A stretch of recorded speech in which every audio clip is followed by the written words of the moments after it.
كان النبي عليه الصلاة والسلام جالسا بين أصحابه. اسمع وتعلم لتعرف منزلة ما أنت عليه. فسأل النبي الصحابة: من أعجب الخلق إيمانا؟ هناك صنف من الخلق إيمانهم عجيب ولهم فضل كبير به. فقال لهم: أي الخلق أعجب إيمانا؟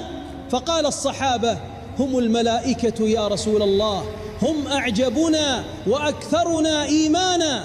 فقال لهم النبي: لا، وما لهم لا يؤمنون وهم عند ربهم يرونه جهارا نهارا ويحيطون بعرشه، فكيف لا يؤمنون؟ فقال الصحابة: إذن يا رسول الله أعجب الخلق إيمانا هم الأنبياء، أنت يا نبي الله وإخوانك من الأنبياء.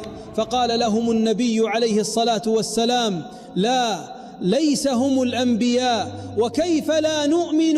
نحن الأنبياء والوحي ينزل علينا والله يكلمنا، فكيف لا نؤمن؟ وما العجيب في إيماننا؟ فقال الصحابة: إذن يا رسول الله أعجب الخلق إيمانا هم نحن أصحابك.